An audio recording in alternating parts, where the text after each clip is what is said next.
Hola, ¿cómo le va? Vamos a ver el modificador static. El modificador static es un modificador que habla sobre la permanencia, sobre la existencia de un atributo o un método. Lo principal de static que hay que entender es que no hace falta instanciar un objeto para usarlos. O sea que si un método es static o un atributo es static, yo los puedo usar sin haber instanciado ningún objeto de esa clase donde ese atributo o ese método están definidos. Decimos que son atributos o métodos de la clase, porque van a ser comunes a toda esa clase. Así que por más que yo acceda a un atributo static desde muchos objetos o un método static desde muchos objetos, ese método, ese atributo va a ser el mismo independientemente de para qué objeto lo llamen. Al ser de la clase, como dijimos, si a un atributo static lo modifico, ese atributo en realidad es único, no es que es una variable para cada objeto. Entonces, cuando yo lo modifique, eso me va a impactar en el funcionar de todos los objetos. Vamos a verlo con un programa corriendo. Les propongo crear una clase que se llame persona, con un atributo public string que sea nombre y un public static que sea número de contactos. Tenemos un constructor que le pasamos el string nombre y se guarda en la variable nombre de ese objeto que se va a distanciar, y cuando se invoca el constructor se va a incrementar la variable num contactos. Observen que num contactos es static, ¿sí? Infocant nos dice la cantidad de contactos que hay, es decir, que cada vez que yo instancie, o sea, cada vez que creo un objeto de la clase persona, este contador se va a incrementar en 1. Infocant me muestra el valor de ese contador, me lo muestra en la pantalla. Observen que es un método static también. Y presentarse es un método que me dice el valor del atributo string nombre.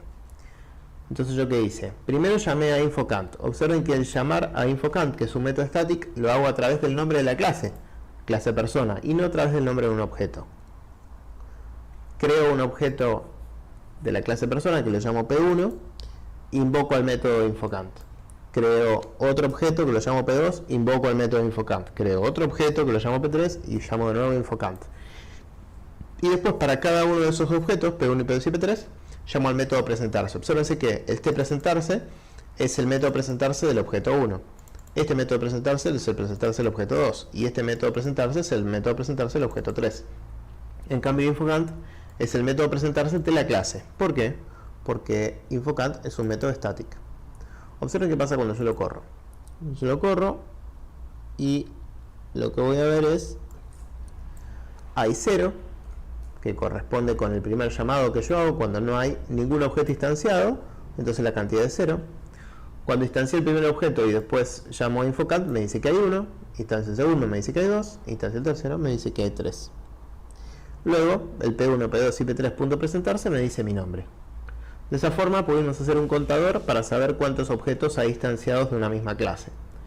Atributos que sean comunes a todas las clases y que si se modifica para todos, sería un atributo que habría que poner static. Por ejemplo, no sé, en los juegos donde uno agarra un ítem y eso modifica algo del juego que es para todos los elementos, no sé, en un tatetí, la velocidad de los fantasmitas cuando uno agarra una moneda, o no sé, agarrar un ítem que me da más velocidad en un juego de autos, o nos da más velocidad a todos los de un mismo equipo. Entonces ese atributo static para todos esos objetos se modificaría y tendría el mismo efecto en todos los objetos a la vez, ya que sus métodos dependen de ese atributo que es static. Bueno, espero que haya servido para aclarar cómo es el modificador static.